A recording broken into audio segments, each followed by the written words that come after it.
Sir इथे एक वॉर्डमध्ये उद्याचा प्री ऑपचा पेशंट ॲडमिट झाला आहे सीए टंगचा.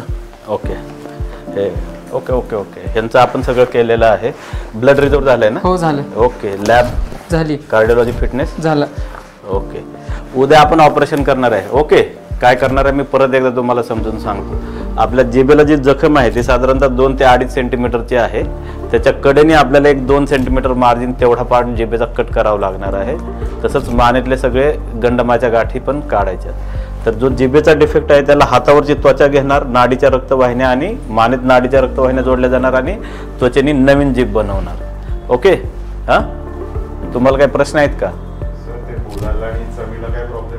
हां बोलायला तुम्हाला लगेच काही ऑपरेशन नंतर थोडीशी सूज येईल. सूज आल्यानंतर बोलायला थोडं अडखळल्यासारखं वाटेल, पण साधारणतः 10-12 दिवसात सूज उतरली की तुम्ही पहिल्यासारखं नॉर्मल बोलणार. पण चव समजत नाही तुम्हाला. नॉर्मल जिभेचा जेवढा पार्ट आहे त्यानेच चव समजणार. ह्या त्वचेला काही चवीचं सेन्सेशन नसतं, त्याच्यावरून तुम्हाला चव नाही समजणार.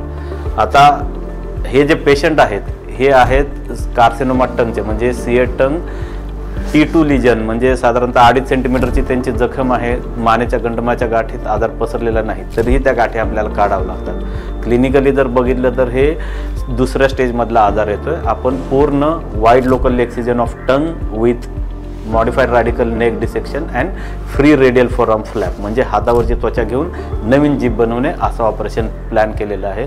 साधारणतः 6 ते 8 तास हे ऑपरेशन चालतं. ऑपरेशनमध्ये पार्ट काढला जातो, प्लास्टिक सर्जरी करून तो नवीन जीभ बनवली जाते आणि मग 6 ते 7 दिवसात पेशंटची रिकव्हरी होते आणि पेशंटला आपण 8व्या-9व्या दिवशी घरी पाठवतो.